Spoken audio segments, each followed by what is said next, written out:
welcome to Housemans. Thank you so much for joining us tonight.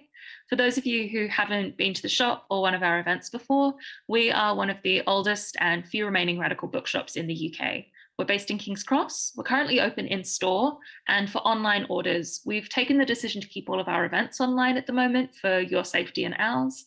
But you can still visit us at 5 Caledonian Road. We've got a lot more events coming up online over the next few weeks and months, and we'd love to see you in person if you feel like joining us.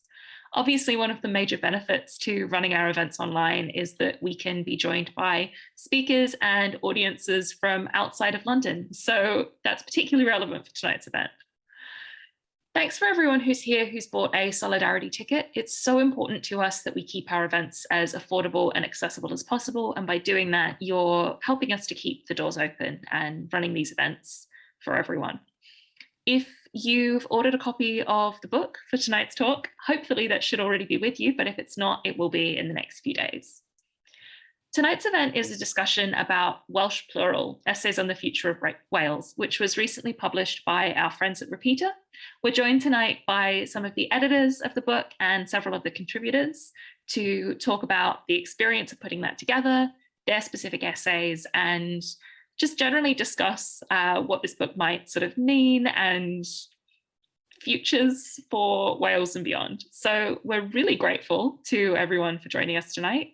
If you've got any questions or comments throughout the chat, throughout the evening rather, you can put them in the chat. There's also a Q&A box for your questions for the speakers. I'll be here keeping an eye on things, but I'll hand over now. Thank you again for joining us. And yeah, if you've got any questions or concerns, pop them in the chat and I'll get to them there. Cool. Thank you so much for that warm welcome. I'm Greg Muse, co-editor of this book, Welsh Plural. I'm very excited to be here tonight with some of our contributors and of course one of my other co-editors, Darren Chetty. Not with us tonight are Iestyn Tain and Hannah Nisa, who are the other two co-editors. And just maybe to give a bit of background to the book to begin with, me, Darren and Hanan kind of got to know each other while sort of writers at work at the Hay Festival. And while we were there, we were having discussions around, you know, our identity as Welsh people from very, very different backgrounds, very different parts of the country, and how, you know, what was it we shared and what was distinctive about Welshness while also being inclusive. And we thought that that would be a brilliant premise for a book. So we got Iest on board as our fourth editor and got, you know, like kids at the pick and mix shop, got to choose our favourite writers to kind of invite them to contribute essays for this collection. And we're very glad that so many of them agreed and wrote such beautiful essays. And they're here tonight to give you a taste of what they wrote and to have a little bit of discussion. So we are going to start tonight with Mike Parker. Mike is originally from Worcestershire, I hope I pronounced that right, and has lived in Mid Wales for over 20 years. This country has been his muse for TV and radio programmes and numerous books, including Neighbours from Hell, Map Addict, The Greasy Pole, Real Powys and On the Red Hill. The latter won the 2020 non-fiction Wales Book of the Year and was runner-up for the Wainwright Prize for UK Nature Writing. You can find more of Mike's work at www.mikeparker.org.uk. And he is here now to read us an extract of his essay. Craig, that's lovely. Yeah, Worcestershire was very, it's the Americans when they kind of, because they have it in the tomato juice, don't they, in the vodkas, and it's Worcestershire, but no, you got it bang on. The Wales I want is a deeply ordinary country. It is not the biggest, the oldest, the boldest, or the best. And though mostly lovely, only through the most partisan of gazes would it be described as the fairest of them all. Its mountains are modest, indeed so modest that in some part of the world they'd barely be noticed and almost certainly not merit a name, let alone an extensive back catalogue of legends and poetry. The countryside ripples gently and barely ever breaks into a sweat. Its cities are hardly worthy of the title, the towns and moderation in stone and brick. That all that could be so easily read as an insult is a marker of the problem.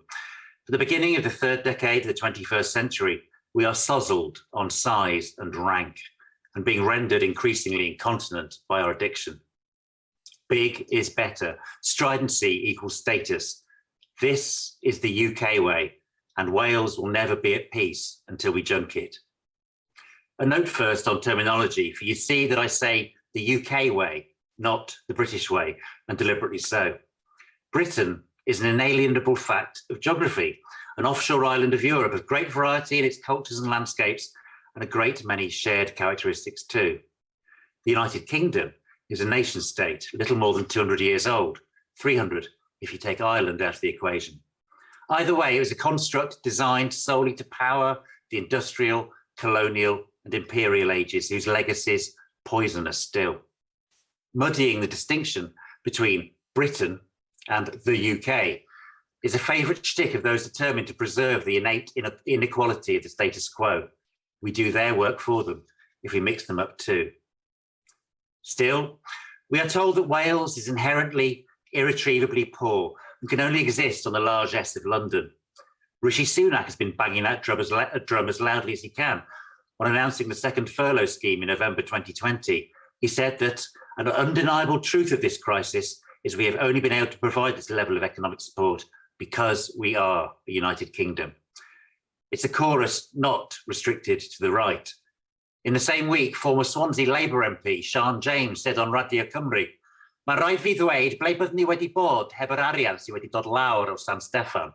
I have to say, where would we have been without the money that comes down from Westminster? I expect the volume to rise even higher as increasing numbers see that for the empty shell of an argument that it is. Even that does not call it out sufficiently. Blaming Wales for its own marginalisation, an entirely political choice engineered by centuries of willful degradation, is a lie, a form of gaslighting on a gargantuan scale. Such tactics are 10 a penny in the age of Trump and Johnson, Bannon and Cummings, dangerous narcissists who have bullied and betrayed their way to the top. But it is no new phenomenon. Leopold Kohr nailed it as the power theory of aggression and the size theory of social misery in his book, The Breakdown of Nations. What is the critical magnitude leading to abuse, he wrote? The answer is not too difficult. It is the volume of power that ensures immunity from retaliation. A volume of power is not just about empirical size, but its concentration. It is no coincidence that an over-centralized nation state is often one with a bellicose imperial past. Think France, Russia, and yes, the UK. For such countries, the capital city is lauded and gilded to such an extent that it becomes a force all of its own, a dark star consuming ever greater resources to feed its insatiable sense of self. Over 2 decades of devolution has shown the inescapable truth of this being the case in the UK. Our political machinery, including the media and commentariat that lubricates it so generously, is incapable of self-reform, of any sort of genuine rebalancing, and worse, sees no real reason why it should. Indeed, when, as now, the going gets tough, siren voices swell that it would be far better for us to abolish the outlying legislatures and have everything emanating from London once again. The belligerent UK nationalist right, multiplying and dividing like cancer cells, has snuffed out Brussels, and now Cardiff sits twitching in its crosshairs. Thanks so much, Mike. Your essay goes on to kind of make the argument against exceptionalism and kind of imagines a Wales free of that sort of way of thinking. And you draw a lot from the work of Jan Morris in this essay. And I was wondering, could you talk a bit more about maybe why you draw on Jan on this in this essay in particular, but more broadly, like what influence does the late Jan Morris have on you as a writer from Machynlleth? Well, actually, you can just notice that she's there behind me on the wall. I mean, you might be able to see her just tucked away in the corner there. That's a portrait by the door of my office, and I see her every day when I come in, because Jan was, yeah, I mean, she's a massive influence on me in oh so many ways. And I particularly refer in this essay to her book, A Machynlleth Triad, when she imagines the town of Machynlleth, which is my local town, I live 6 miles out, at 3 stages in its history, when it was the place that the kind of rebel Prince Owain Glyndŵr held his parliament in the early 15th century, when he had his uprising and, you know, Wales was briefly united as an independent country.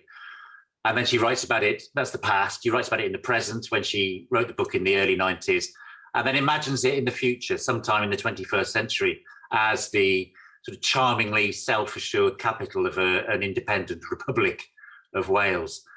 So it was that future. I mean, you know, in some ways it was written 30 years ago, and in so many ways nothing ages as fast as a vision of the future, and hers is quite dated in so many ways. But there's a lot in there to take, and I wanted to kind of take that spirit of stripping it back, of stripping the country back to its essentials and saying, what is it that we as a society, as a community, as a country, and as a wider community of countries, what is it we need to uphold? And a lot of the values that Jan espouses in that really came to the fore, I think, when I was thinking about it. So it's that sort of pacifist, the principle of simplicity is something she refers to a lot in that, egwyddor symlroedd, and everything has to be going down to its lowest level, its most simple level. And I think at this time, with climate crisis and with everything that's going on, that is a drum we need to bang, not just for the Wales' sake, but for the world's sake. Thank you so much. Yeah. Mike, can I just jump in with it? Oh, sorry, I think there's a delay. Can you hear me? Yeah. Okay. Just a quick question, I guess, following up on that. I was rereading your chapter today, and you point out something that,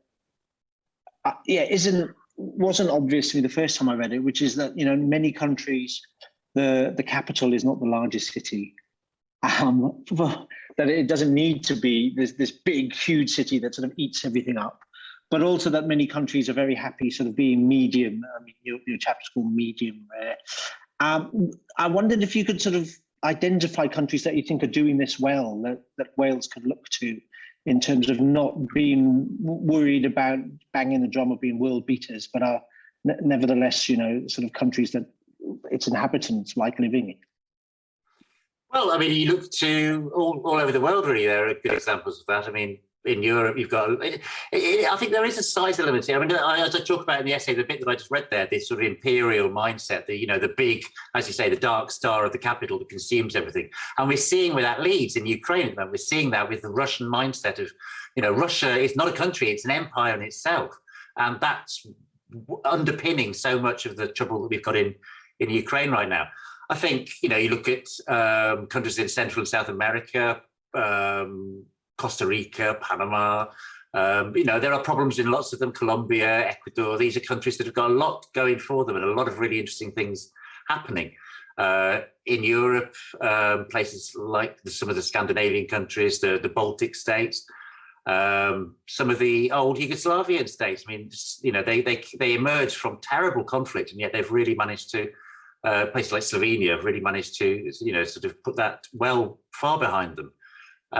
Portugal, another one that I think is really inspiring in so many ways. And again, you know, somewhere that used to have an empire and has got over that. Likewise, Holland, you know, this sort of like, we used to be somebody, we must still be somebody now, which is the absolute affliction that underpins everything in the UK, is something that other countries have got over, and we absolutely should as well. And it's about time we did, really. Thank you, Mike. We'll go now to Savannah, another Machynlleth native. Machynlleth representing here tonight.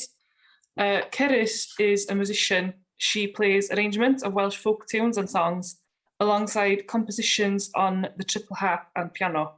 Cerys is also a member of Afanc, the Welsh Youth Folk Ensemble, and has released her debut solo album, Cwmwl, last year, maybe 2 years ago now, is it? A while, yeah. So I will hand over to Cerys, who is going to read from her essay.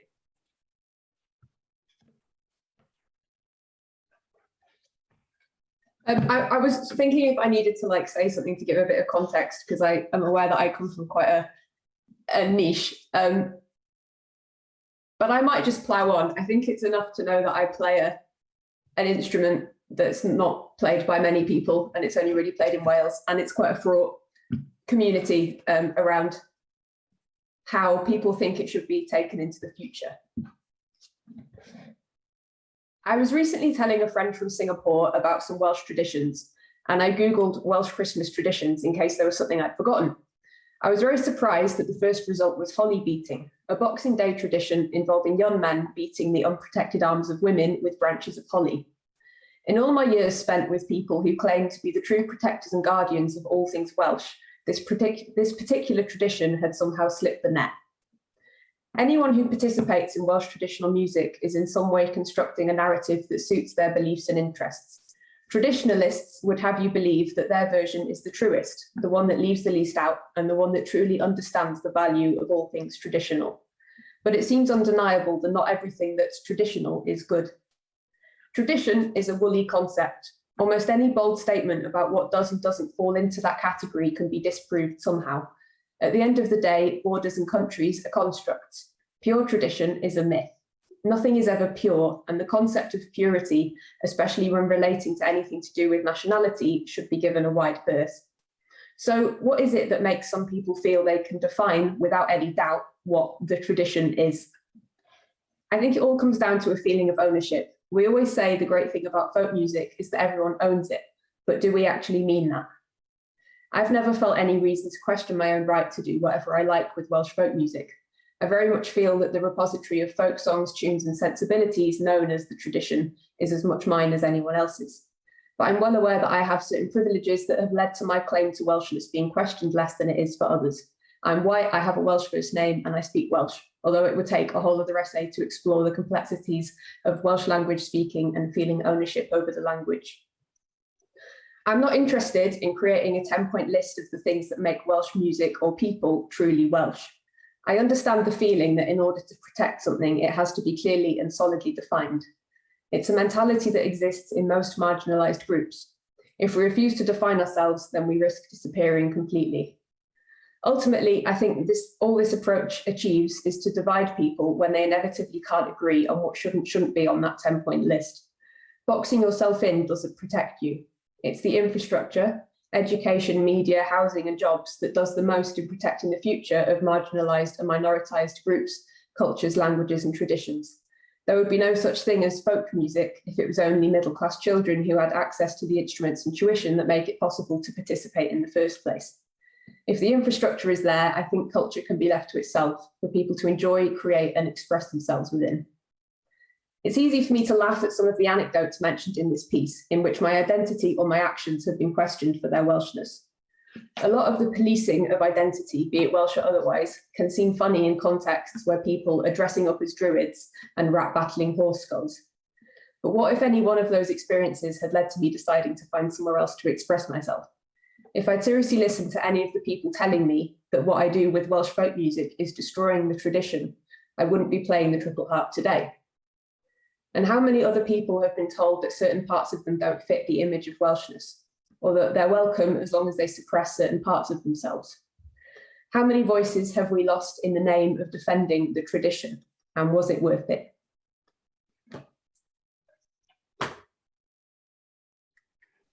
Thank you, Cerys. I think we'll come to the kind of response to your, because this essay has kind of already gotten a big response in Wales. I think we'll get to that, but I'll give you a nice question to begin with. You, at the beginning of your essay, you kind of position yourself as being in collaboration and conflict with your, simultaneously in collaboration and conflict with your history or the tradition. But the essay, a large part of it is about, in a way, how this kind of tradition, this idea of tradition is sort of weaponized by a patriarchal, kind of agenda. And I was wondering, how do you, as a folk musician, do that kind of collaboration conflict thing within that structure? Like, what is your method? How do we depatriarchate, is that a word? The tradition in a sense, like what is your working method to kind of work in collaboration and conflict with this thing you have to deal with? Yeah, I think this question, I get asked something similar quite a lot, where it's kind of presented as like, how do you balance the tradition versus innovation? And I think more recently, partly because of the response my article got, I've started to be like quite strongly resistant to that, how that's presented as like a clear binary, and that you have to pick the tradition or you have to pick innovation. Because I don't think that it's actually as clear as that. I don't think you could ever make it as clear. And I think how I kind of understand and justify what I do is that the innovation is the tradition. Like, through all of time, music and everything changes. It's kind of ridiculous to try and argue otherwise. And, you know, I mean, yeah, because I know the most about it. Like in the case of the Welsh triple harp, it comes from Italy.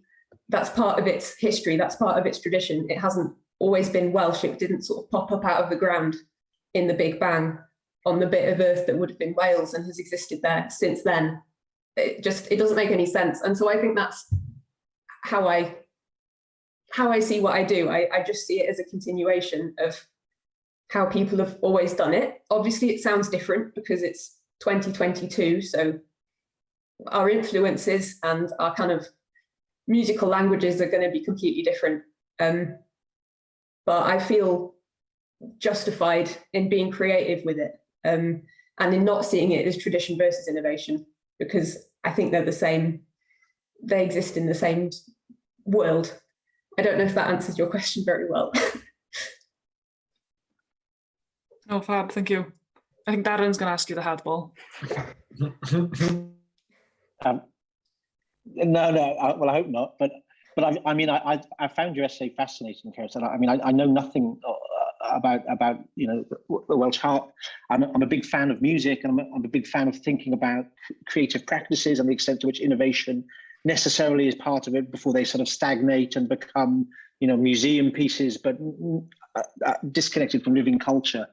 But I guess I was interested that you don't actually write that much about the specifics of the music. And I know writing about music is itself difficult, but I'm wondering whether what some of the things you take issue with, for example, I think is, you know, you hear expressions of homophobia and racism on traditional music camps or courses.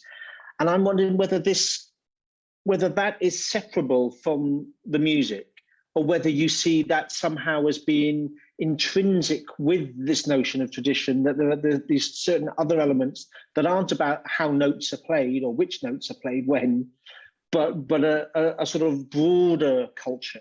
Does that make sense? Yeah. I think one of the reasons I didn't go into the kind of specifics of what some people argue make Welsh music sound Welsh is because those people never actually get into the specifics either. Like, if you trawl through the Facebook dramas and the articles and the complaints, never do they lay out, it's these chords that make music sound Welsh, it's this pattern, they stay so vague. And I think that is, I'm going to just get myself into so much more trouble now, but, you know, I've burnt those bridges. I think that's because the way they feel about it is very kind of aesthetic and very cultural rather than specific notes. I think they try and kind of pretend it's about the specific notes and that there's a Welsh sound that's being lost. But really, they're kind of upset that there's an aesthetic that's being lost. And then I think that you can kind of connect that aesthetic to like all sorts of dodgy cultural like romanticizations. I don't know if that makes sense. No, diolch, Cerys. I'm going to move a bit further south now to our third reader, Morgan Owen. Oh, and here he is on the screen. Hi. Morgan is an essayist and poet originally from Merthyr Tydfil. In 2019, he won the Michael Marks Award for Poetry in a Celtic Language. His work has often a particular focus on the weaving of landscape, temporality and identity. And I think it's very suitable that he kind of follows Cerys, because I think he picks up on a thread that Cerys carefully placed down, didn't have time to go into in her essay. Morgan is, I think, picking up where she leaves off. So over to you, Morgan. Fawr. Going on now, so I need glasses, the screen. Please bear with me. Okay, so let's read my intro, which kind of goes over, it's almost like the essay in miniature without going into all the details. So here we go. Merthyr is defined by two perceived absences. Firstly, that of the natural world, which was supposedly eradicated by industry, which in turn was the sole reason for the town's existence. And secondly, the Welsh language, which apparently died here. Neither of these assumptions are borne out by experience. Here I am, in a grove of oak, with bluebells and wood sorrel at my feet, watching my town and thinking to myself in Welsh. Though unmistakably and self-confidently Welsh, the valleys find themselves excluded from more essentialist notions of Welsh identity on account of the multiplicity of peoples that settled here during the height of industry and the subsequent forging of a new, chaotic urban Wales. Yet this is consistently the most Welsh identifying part of Wales. Maybe it is the lower percentage of Welsh speakers here that contributes to the sense of cultural unease that is projected on us, and the persistent claim that the valleys have been English-speaking for many generations or even centuries. But this too is incorrect. Merthyr had a Welsh-speaking majority until the first quarter of the 20th century, not quite beyond living memory. It's a scene ripe for contradiction. We find ourselves treated both inside and outside Wales as little more than Schrödingerian stage props, authentically Welsh and irremediably deracinated, a stereotyped locus of Welshness and nowhere. We're a backdrop to leave behind in the demolition-threatened theatre once the show is over. When looked at from outside, we're always fashioned in the image of other people's anxiety. Hand in hand with this grim characterization, there are tropes of regeneration and redemption in circulation, which almost invariably treat the valleys, and particularly Merthyr, as a blank canvas. Many of these tropes, despite what are often good intentions, see places like Merthyr as a noble failure, ready to be remade into something palatable to onlookers, environmentally and culturally. The suggestion is that the people who live here have no identity to lose, no bonds to be broken, ignoring that culture is spatial as much as it is temporal.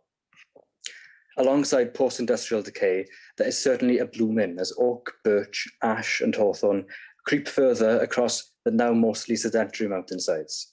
But even this brings a different spectre closer: tourism, leisure, and the prospect of becoming a passive base for outdoor activities, subject to the whim of the seasons and the service of day visitors, or alternatively, a green dormitory town for Cardiff. Where the Welsh language is concerned, the language through which I live my everyday life, this line of thinking manifests itself in the assumption that if you're from Merthyr and speak Welsh, your involvement with the Welsh language must derive from somewhere else, or that you must be a learner or a cultural convert. I'm now used to the question, so where are your parents from? Ceredigion, Sir Gwynedd. You are expected to qualify your Welsh speakingness by reference to those parts of Wales where Welsh language identity is unquestioned and allowed an unhyphenated existence. And the subtext is that Merthyr is beyond those literal boundaries. This assumption is so deeply embedded that I've even been asked by people from Merthyr itself where I am from when they hear me speak in Welsh. And the guess is usually West Wales. There's a footnote there, West Wales is a very big concept, I won't go into that. Thus, in Merthyr and the valleys more broadly, we are seen either as a hinterland of obsolescence or a land emptied, greened and natured into civility, as the sentimental ghosts of coal mines, choirs and chapels, or a people scavenging for a culture to call our own. But here I am, a Welsh language poet and writer from Merthyr and nowhere else. Great, diolch Morgan.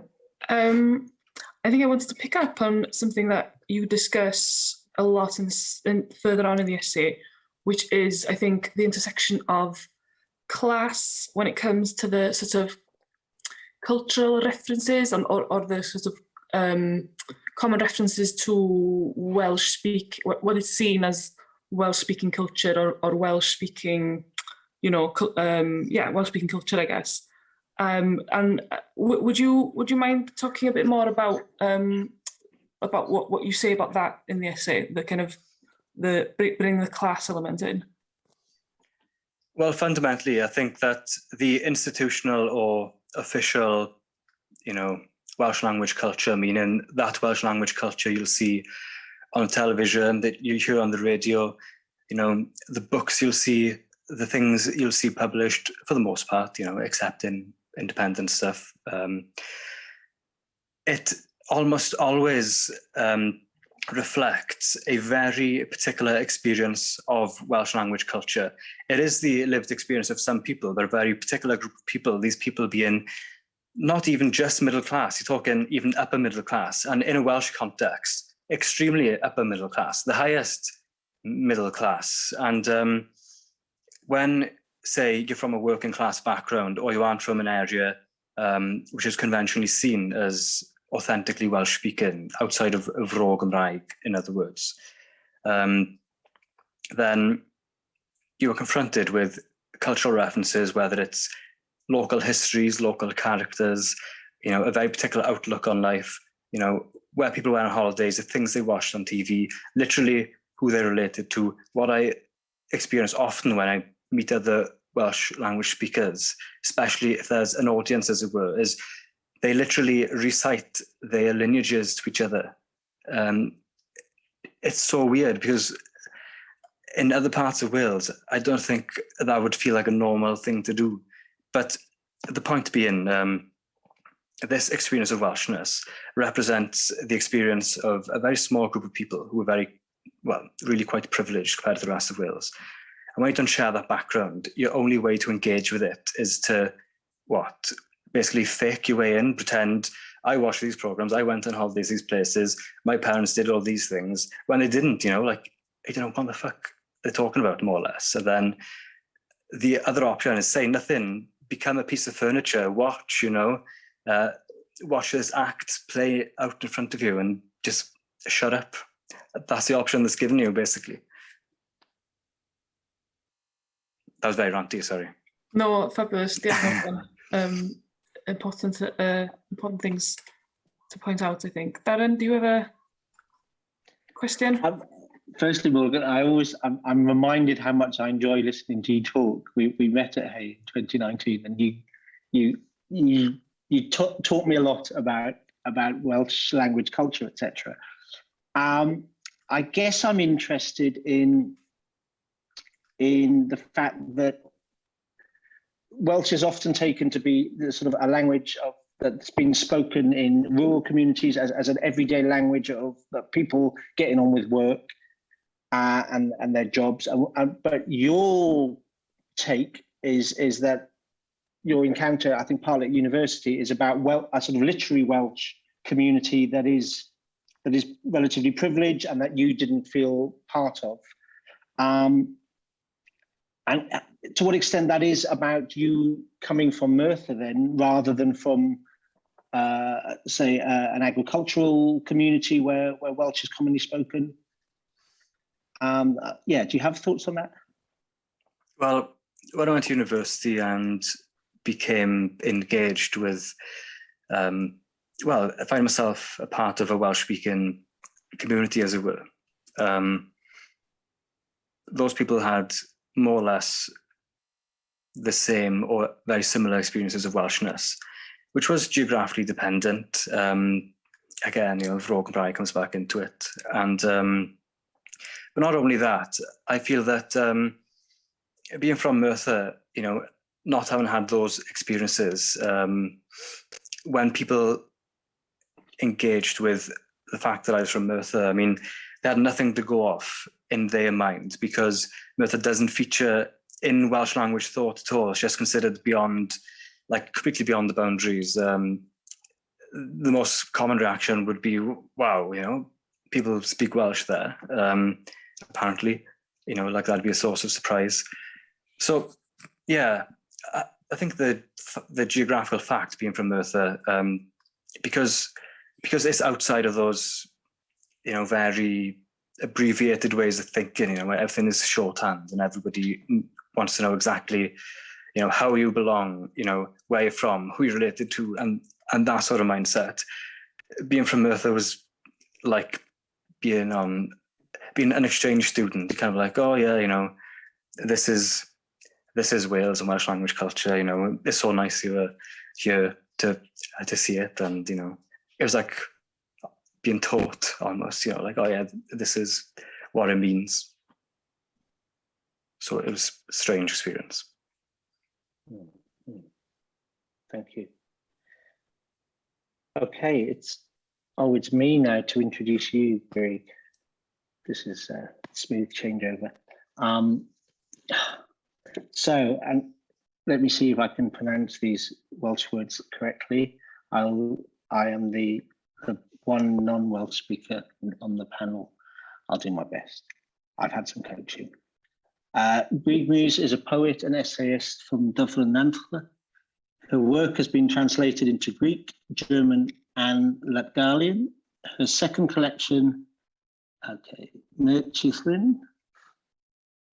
There's kind of a shrug, that doesn't look promising. Is published by Cyhoeddi'r Stamp in 2021.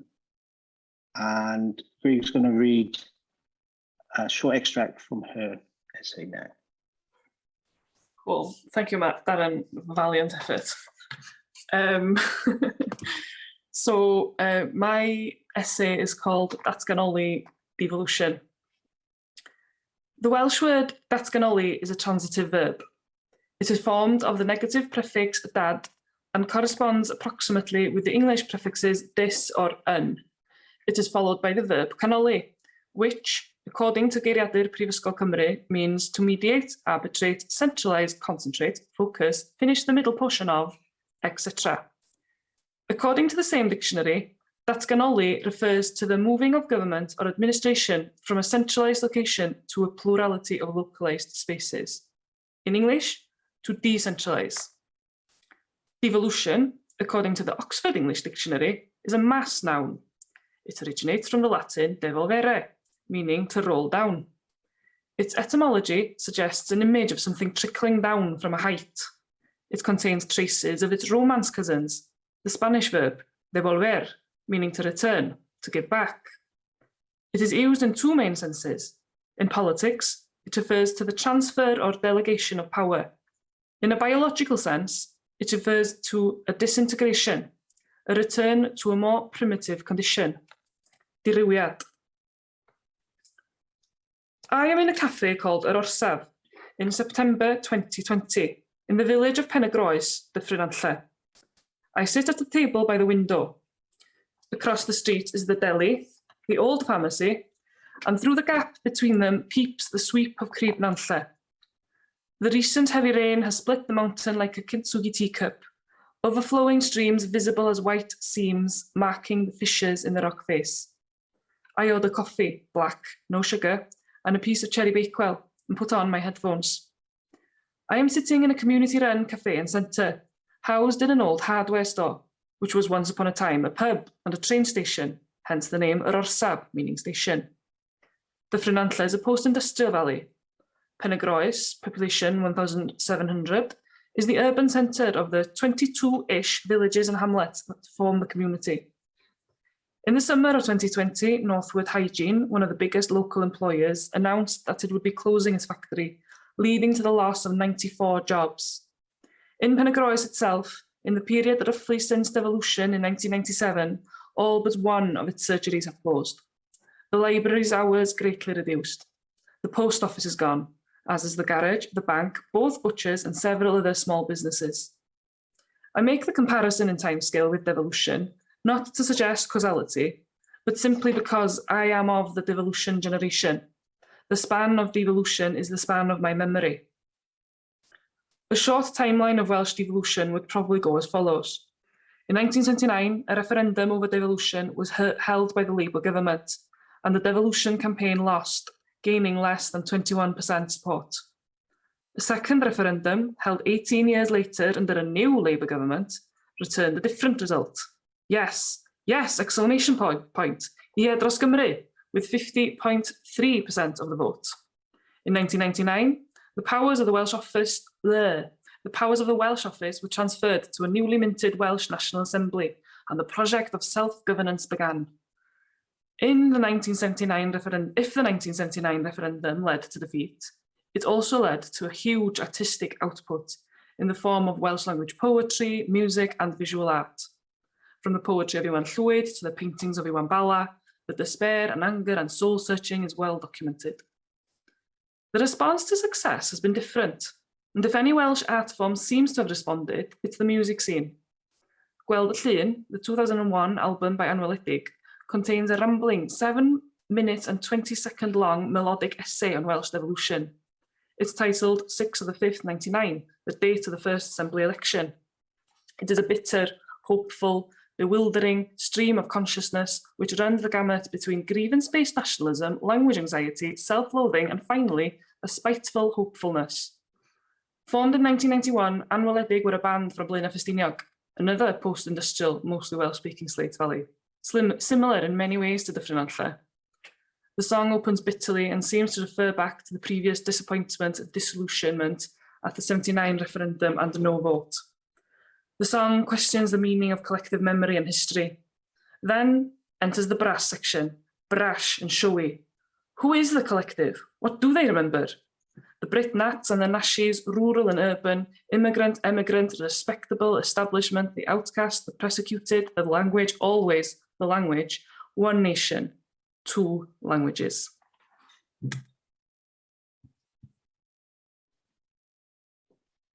Thank you, Greg. You use, you finish with one nation, 2 languages, and you use both languages in your title. Can you say a little bit more about the importance as you unpack the sort of etymology and definitions of ethnology and evolution, and how that sort of relates to what you're putting forward in the essay? Yeah, good question.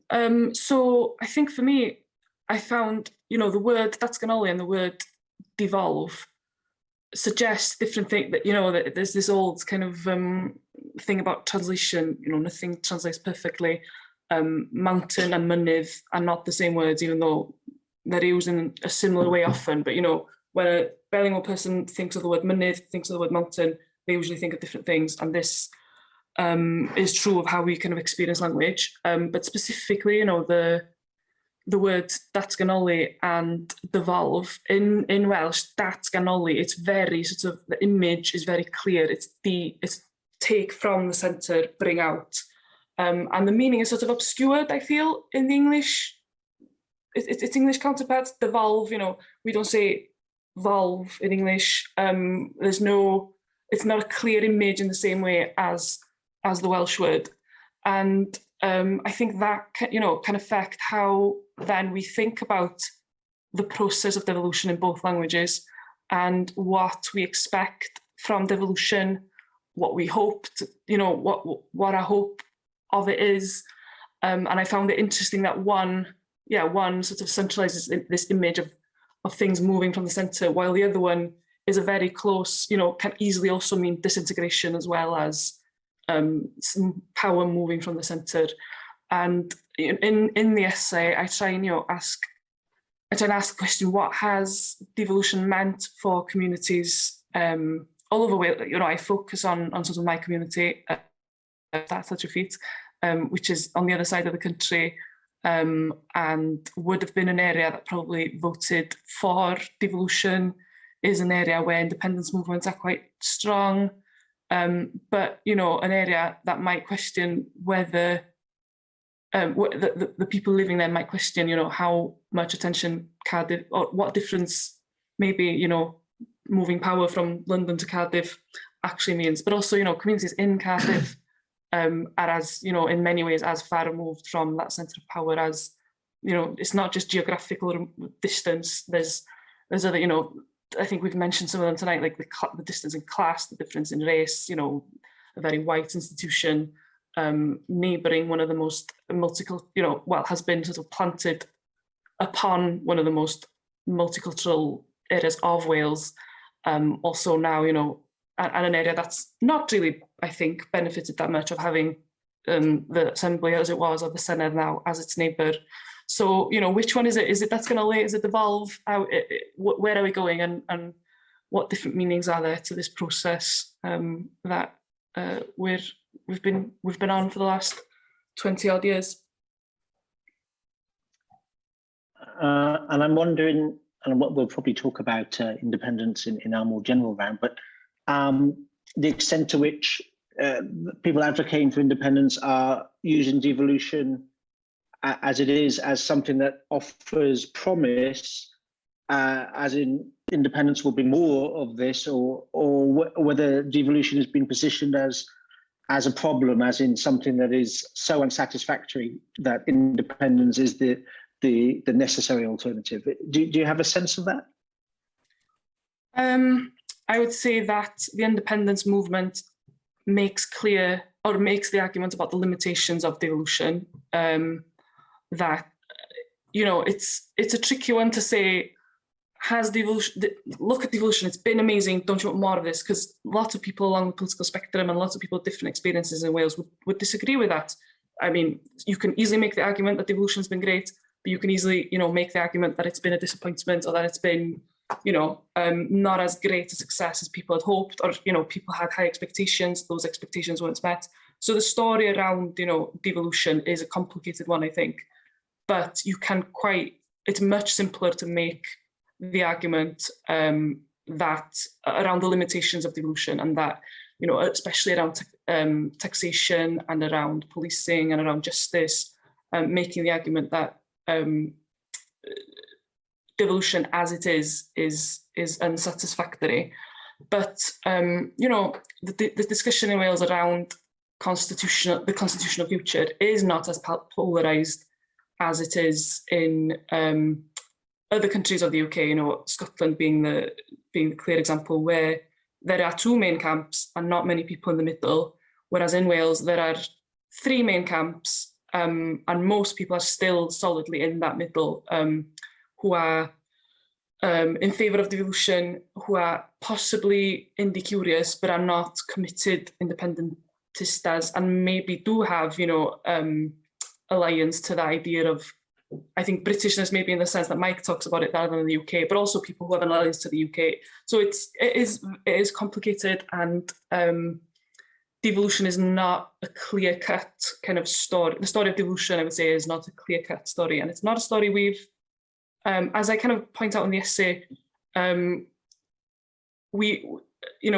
think we talk as a sort of discourse. There was much more discourse when we lost than there's been when we won the vote. There's not been as much, I feel, kind of deep discussion around what we are making of devolution. What is its story? People might disagree, but that is, especially from the perspective of the arts, where I would love to see more kind of engagement from the arts with these questions around our constitutional future. Thank you. So yeah, back to me to introduce Darren. So much thought into this. It's so smooth. No, so Darren, as I say, is one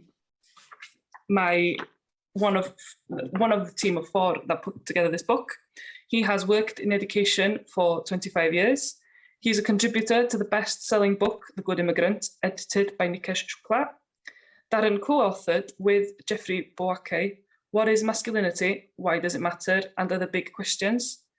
He is co-author with Adam Werner of How to Disagree, Negotiate Difference in a Divided World. And he is going to read some of his essay about the Black Boy of Killee. Thank you. I like that intro. Okay, so I'll start with a quote from Dylan Thomas. The memories of childhood have no order and no end. It's Saturday, the 14th of October, 2017, and I'm back in Swansea. It's evening and I'm staring up at the sign outside a pub. The pub is very familiar, but the sign is not. It's nondescript, in stark contrast to the sign that hung there years before. I can still picture it. A portrait of a young boy with dark brown skin. His head is turned to the right, his eyes look into the distance. White teeth are visible. He might be smiling. He wears a bright pink shirt with a mandarin collar. He wears a matching turban. It is large, pleated, and decorated with pearls. In the center of the turban, there's an oval jewel set in gold and a yellow feather. A painted, ornate livery surrounds the portrait. Whitbread is painted in white letters above the image. Beneath, the black boy. The first time I saw this sign, which hung outside the Black Boy pub in Calais, Swansea, I was sitting in my dad's blue Mini in the car park. I remember wondering, who is that boy? Did he used to live here? Was he black in the sense of being African, as his name and as the name and his face suggested, or Indian as his clothes suggested? What was his connection to the area? The ugly, lovely town of Dylan Thomas's childhood was a city by the time I was born there. Calais, once a mining village, was now a suburb. We moved there from nearby Forestfach in 1977 and lived there till the summer of 1982. But the sign I've described no longer hangs outside of the Black Boy. It was replaced by a different sign, which soon was replaced by the sign that hangs there today. Both these later signs depict boys, but neither are black. What happened to the old sign? And how did it come to be there in the first place? The boy in the pub sign was only the third dark-skinned boy I'd ever seen in Calais. The other two were my older brother and a classmate of his, the son of a Sri Lankan doctor, whose full name I can recall even now, though I don't think I ever had a conversation with him. My brother and I were Indian, South African, Dutch.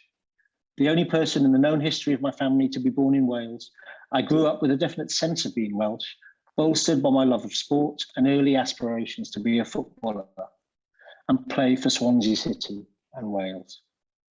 Having parents who'd grown up in two different countries and put a great emphasis on fitting in contributed to my sense of being Welsh and a Swansea Jack. The only other dark-skinned people I saw in Swansea were playing football at Swansea City's home ground, the Betchfield, for opposing teams. In September 1979, my father took me to my first football match. Over the next few years, I'd see players like John Chidozie, Bin Salaire, Brian Steen, and Ricky Hill. Turbans were also rare in Swansea. Walking through the indoor market one Saturday, my dad was greeted with the words, "Hello, brother," by a turban market trader. This was Narinder Singh, better known as Peter Singh, who was on his way to becoming a minor celebrity in Swansea as the Singing Sikh. Singh branded himself as the world's only Sikh Elvis impersonator. His songs included Who's Sorry Now and Turbans Over Memphis. Backed by a band led by Martin Ace of the legendary Welsh group Man, Singh can be seen in a 1986 documentary for HTV Wales singing Rocking with the Sikh. I don't smoke dope, I don't drink bourbon, all I want to do is shake my turban. The interviewer asks Ace if his lyrics are positioning Singh as an exotic gimmick. He denies that this is the case. Rocking with the Sikh appeared on the album The Warwick Sessions just before a track about football hooliganism at Swansea City matches entitled Trouble on the North Bank. It was compiled by Swansea legend Ray Ruffler Jones and features Keith Allen and his brother Kevin, who later directed the film Twin Town. It's possibly the most Swansea album ever released.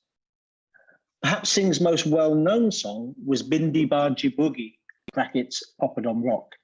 Circa 1983, he was photographed in full Vegas-era Elvis splendor with The Clash. In 2001, Joe Strummer released an album that included a song entitled Bindi Baji. I wonder if he remembered Peter Singh when he came up with the title. Diolch, Darren. One important sort of thread in your essay, it's a reflection on a lot of different things. I think memory is a key part of that essay, but also football and Swansea City in particular. And I wonder, since it wasn't maybe a part of that essay, that the part of what you just read, if you could talk more about the role of football in your life, but also specifically in this essay. Oh, thank you.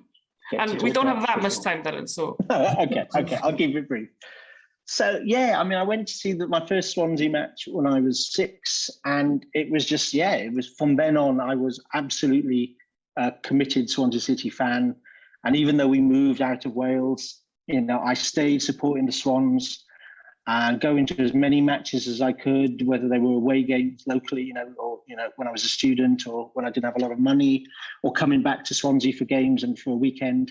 So I'm very aware that Swansea and Swansea City and Wales football in particular have kept a connection to me to growing up in Swansea and to a sense of Welshness. I'm also aware that that can be seen as a very tenuous connection, and certainly more than once I've encountered people just saying, "You're not Welsh," and some of those people have been Welsh themselves. And I haven't really been that invested in protesting about the fact, but just the fact that this connection is still there. But I guess I'm also interested in how this isn't meant to just be a navel-gazing essay. The way that football is about identity, the songs that are sung, the fact that every Swansea game is an international match against the English, unless it's against Cardiff, and then it's even more of a rivalry. The way that the Vetch Field is remembered, even though that ground no longer exists, the way we remember certain things and forget others, we build a sort of sense of collective identity.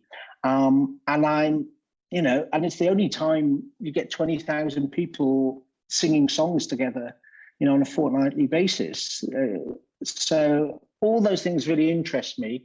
But at the same time, there are moments, as I write in the essay, where something racist is yelled out at a player or in a chant, and I'm sort of abruptly reminded that this collective identity, which I may have just lost myself in, is a very conditional one, and is a very fractious one, and isn't straightforward, and is potentially a dangerous one, if not to me, then to other people.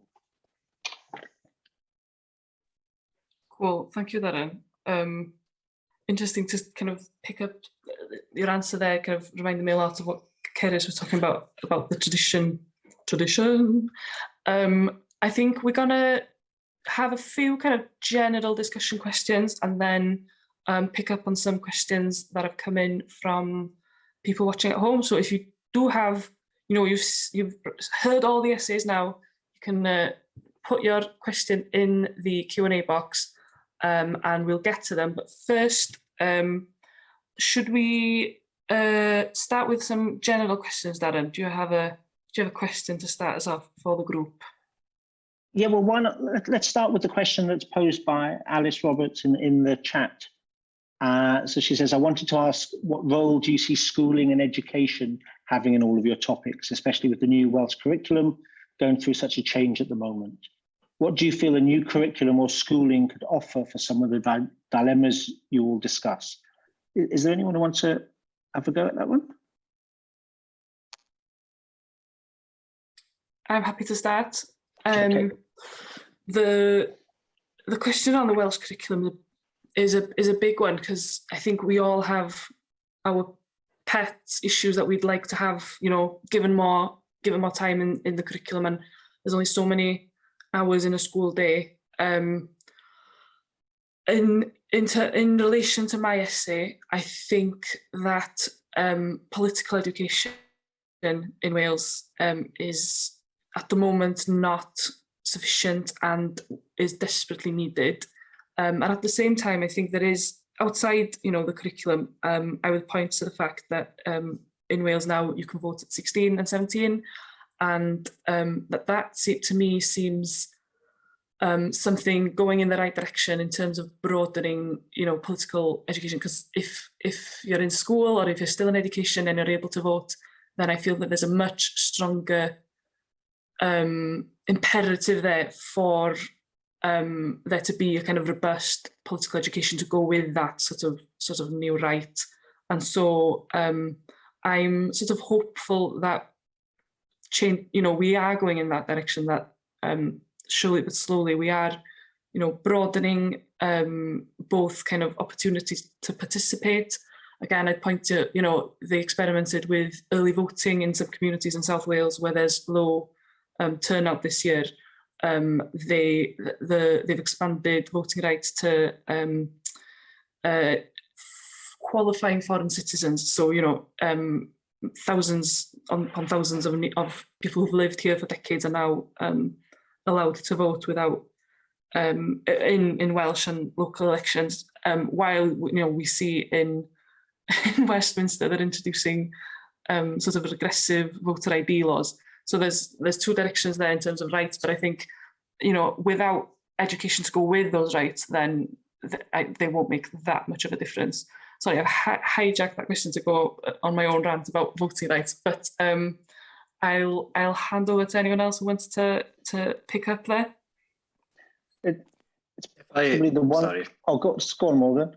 I know that great prominence is given in the curriculum to the concept of Cynefin when it comes to teaching mainly history, but it's wider than that. And I think that's a development we welcomed because it takes a more community-based, community-driven way of teaching and understanding history, and it's a great opportunity to resist these grand overarching narratives that lead to so many essentialisms, and probably like in the cultural sphere that definitely lead to the sense of, oh, this is Welshness, it's this one thing with a list of certain attributes, and if I'm beyond that, or if I'm from somewhere that doesn't align with that, then is it that Welsh? And I think bringing it down to the level of Cynefin, it shows Wales is a great collection of Cynefinoedd of communities or whatever. So I think that's going to definitely, hopefully, if it does what it says on the tin anyway, help to bring about a Welshness that is, wide in its embrace, but also inclusive. I mean, inclusive because it's wide in its embrace. Yeah, my sense with the Welsh curriculum is that there's a lot of really good stuff in there, but there's something of a missed opportunity. I think Charlotte Williams, who's in Welsh Plural, and her work on the BAME contributions, I think is really useful. But what the recommendation stops short of is sort of ways of putting together materials for teachers. So there are a lot of some really good aspirations, but I know both as a teacher and speaking to teachers that there's a real sense of, okay, so how do we do this? What are the resources? What I would have loved to have seen recommended was that teachers and academics and writers or writers for children working together to produce resources. I think there's a real fear in Wales of that becoming too centralised, of the sort of government dictating to teachers. And of course, we have that in England with the fundamental British values agenda and those sort of quite awful things. But I think the other extreme of that is sort of saying, well, you could do this, but not really giving people the resources, and people who are already put under a lot of pressure. So, I mean, it sounds like self-promotion, but I would hope like a book like Welsh Plural would get picked up in secondary schools and would actually offer something either in citizenship, which I don't think is being pushed that widely in the curriculum, or in English and literature lessons. But I don't think there are enough resources, and I know that Welsh children's publishers are sort of scrambling now to try and fill that void. And I guess it remains to be seen how well that's done. Unless anyone else wants to, we can move on to another question.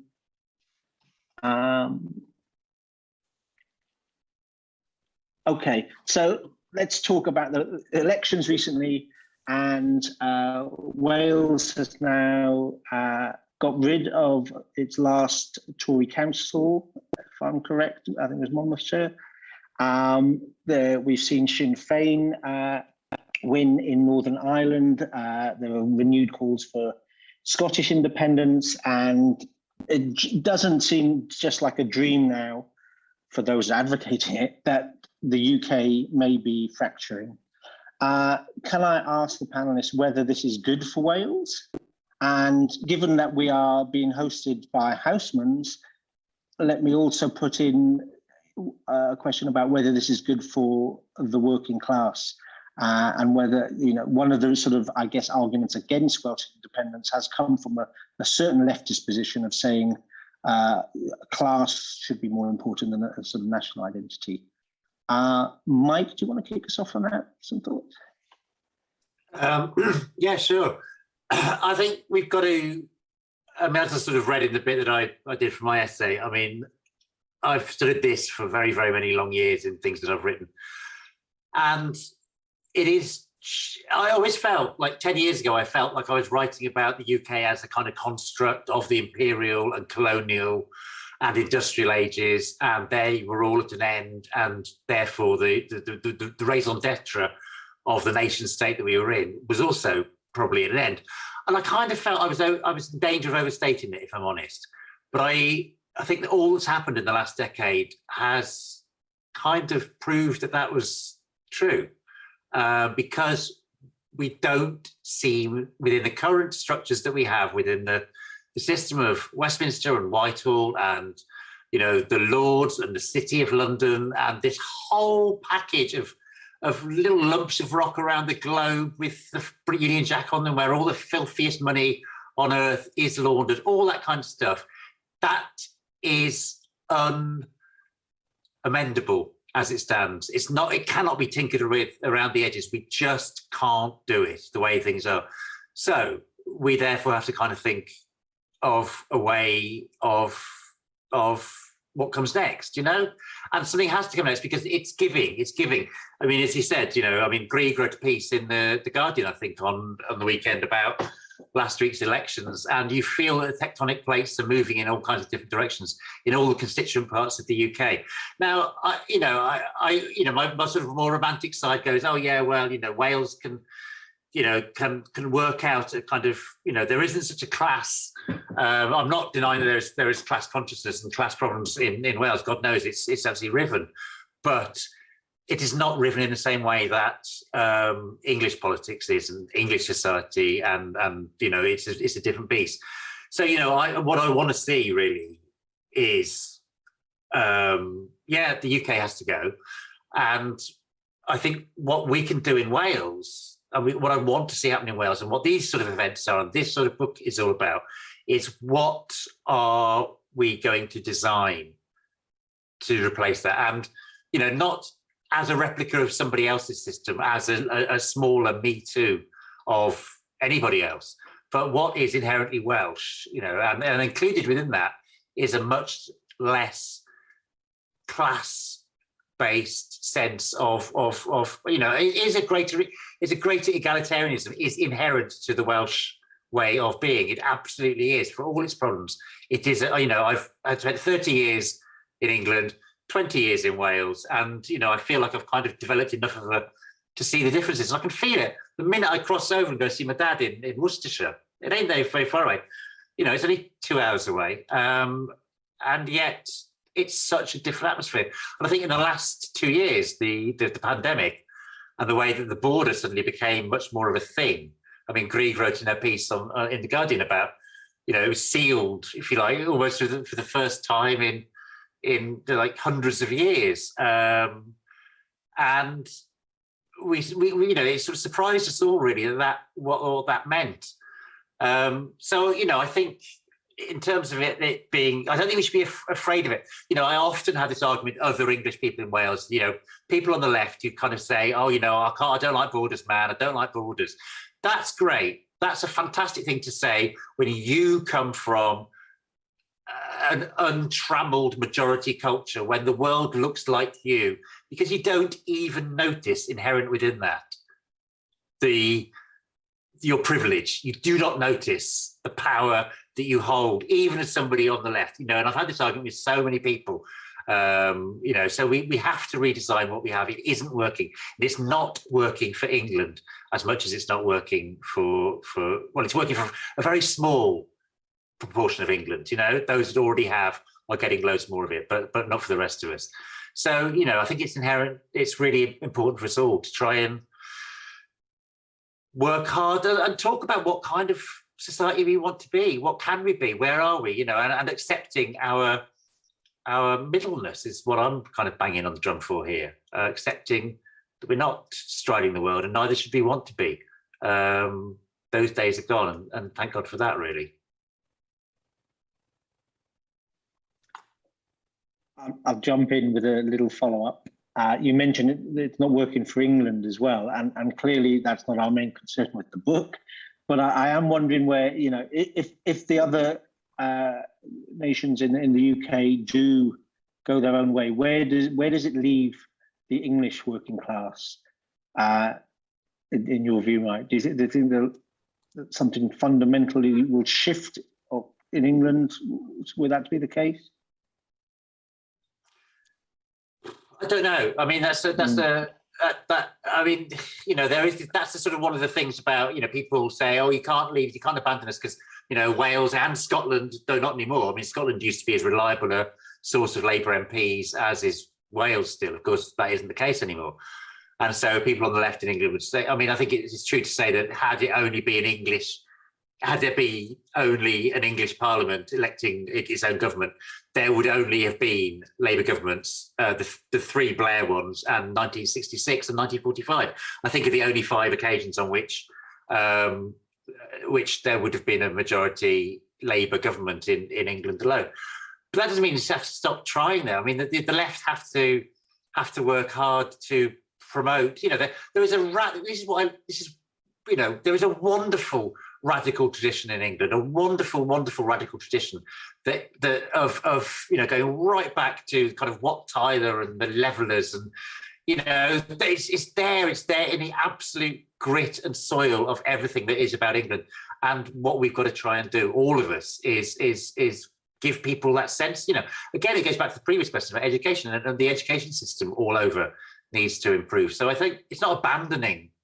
You know, we can act. Wales is small enough and nimble enough to act for itself, but with an eye to, of course, you know, the geography isn't going to change. We're always going to be the small country of 3 million next to the large country of 50 million. That ain't going to change anytime soon, you know, unless, you know, well, maybe climate change will have something to do with that. But, you know, that's an inalienable fact of geography, as I say. But, you know, we can inspire. And that's what Wales's job is to do, I think, is to not get dragged into it on their terms, on those games, because that's a no-win situation. A few words on that class element. You know, the argument that you know, for example, working class solidarity has to come first. Well, first of all, independence would be what we make it. It could be you know, emancipatory, or it could be regressive. It's nothing purely by itself. I mean, there's agency involved. It's not just going to, you know, go in one certain direction, which is isolationist or you know, conservative or xenophobic. So we can make it whatever it is. And also, I think the argument comes up, you know, those unionist arguments. Well, I think if unionism had this potential to, you know, to make Wales better, then, I mean, surely we've had long enough for it to make a difference. I mean, it clearly isn't working now for Wales. And as Mike said, you know, even in England, it only works for, you know, a very small group of people. But independent, like Welshness itself, it's not an independently existing thing that's just out there to find and to stumble upon. It only exists you know, between and within those people that actually express it. If we weren't discussing it, if we weren't proclaiming it, then it wouldn't exist. You know, what would Welshness, for example, be without the people expressing Welshness? It'd be ghostly voices in an archive and a pile of books and, you know, just things that aren't going to do anything, you know, that don't have agency. So it is what we make of it, or it will be what we make of it. Okay, I'm aware of time. Can I pivot to the Welsh language? A question about that. Where there's 4 Welsh speakers. We've established very firmly that I'm not a Welsh speaker. But I was speaking with Martin Johns yesterday, who is a Welsh speaker, and it was his view that rather than this sort of aspiration of 1 million Welsh speakers, as in people who can speak Welsh, the target should be about people who actually are speaking Welsh. So he says that education is important, but it's sort of necessary but not sufficient in sort of aspirations to not only keep Welsh alive but to grow it. What do you think about the role? What else is there then that could do that? I guess I'm interested in how the cultural sector, and I'm thinking perhaps Cerys, you might have thoughts on this, how that might promote Welsh, because it's, again, very much my outsider, non-Welsh speaking, not living in Wales, but I see a thriving Welsh language music scene in the last few years that reminds me of sort of the 90s. And I'm wondering whether there are other aspects where people who have learned Welsh at school would also be encouraged to speak Welsh. And also whether you think that's important in these conversations around independence, or whether you think that's a sort of side issue. Over to you, sorry. Yeah, I didn't grow up speaking Welsh at home. I'm from a English-speaking family, and I learned Welsh in school after we moved from Manchester. And for like the vast majority of my time in school, I did everything in Welsh, but I think this is partly like specific to the school in the town in Machynlleth. If you aren't from a Welsh-speaking family, usually a farming family, then you just don't speak Welsh in any situation outside of school. It's really seen as like the school language, or it was when I was in school, which wasn't that long ago.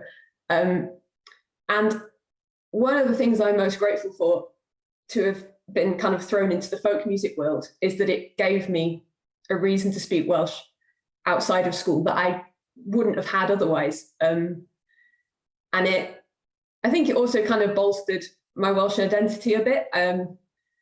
There's a little bit of a snobbery in Machynlleth around who's kind of proper Welsh and proper Welsh speaking. And I had friends refuse to speak Welsh to me because I wasn't proper Welsh. And I'm so grateful that the music offered like a community where Welsh was the dominant language and it wasn't school.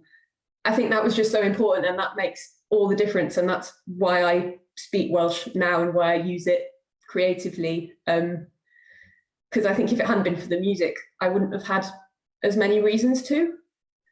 So I absolutely think that like, if there's any hope of getting people learning Welsh in school and then using Welsh, and I absolutely agree that seems like a much more kind of meaningful way of measuring it, that people are actually using it and making stuff in it and like interacting with each other in it. You need communities that they can access to use the language that aren't just like maths lessons, because that's only going to get you so far. Anyone else want to come in on that? I think when it comes to, so growing up in Merthyr, I had the Welsh language in the family, or like half the family or whatever. I grew up in an English-speaking community, and spoke English to my friends and most members of the family. And I think that it's easy to say Welsh language culture, but really there are Welsh language cultures. There isn't one. And I think when those cultural forms you come across, especially if you don't feel like you really belong, or you're like really Welsh, or you don't, correspond to what's seen as like, like they are like proper Welsh speakers. And people in Merthyr do feel like that, If those cultural forms that are available to you are representative of you, or you at least feel that you can engage with them, then you're much more likely to use the language. We went to Welsh language school, me and my friends, for example, did everything in Welsh, so could speak Welsh fluently. There's nothing stopping us from being able to, just start speaking Welsh like that every day, if we chose to. But I guess it did feel like something that, though it felt like it belonged to us, we knew it was spoken in our area quite recently. Some of us had, still members of family who spoke Welsh, and, like first language even. But unless you feel like by expressing yourself in Welsh, you're actually, reaching somebody on the other end who is at least going to accept who you are, then you're probably not going to bother, because, there's plenty of walls in your house you can talk to otherwise.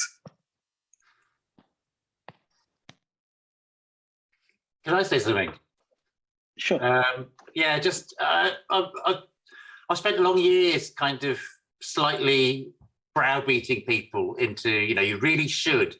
And I remember kicking off on somebody once at a party who'd been here for 15 years or so, and he couldn't even count to 3 in Welsh. He died 3. I mean, that's not kind of casual indifference. That is active avoidance. On a quite horrific scale, in my opinion, in a Welsh-speaking community like this. I mean, well over half of the population do. However, I've kind of chilled out on this one a little bit now, and each to their own. But I'd much rather the kind of tack I take now. I don't know about government targets. I'm not that fussed about government targets, to be honest, because what I just try and say to people now is that,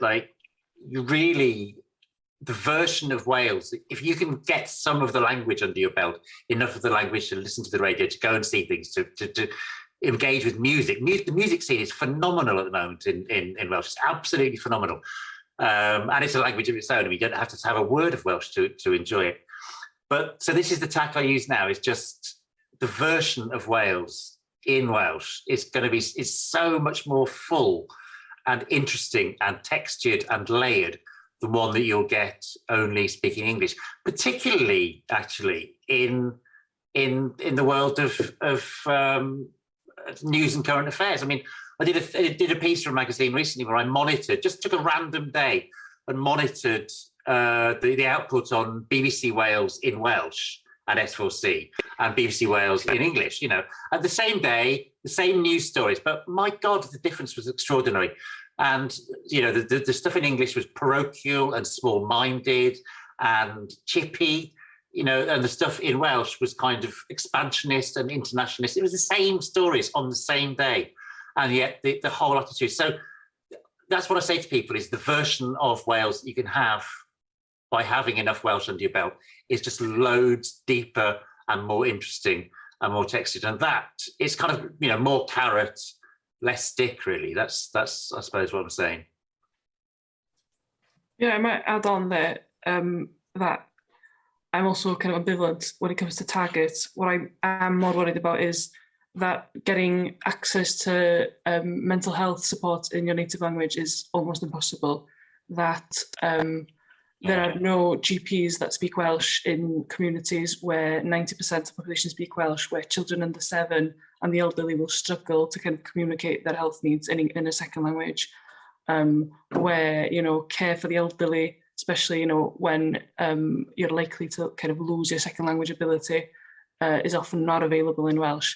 So that, those are the targets I'd like to see kind of reached. Whether it's 1 million speakers or whatever, there's also real life consequences as well. It's not just an abstract. The 1 million is an abstract number. The healthcare is pretty real.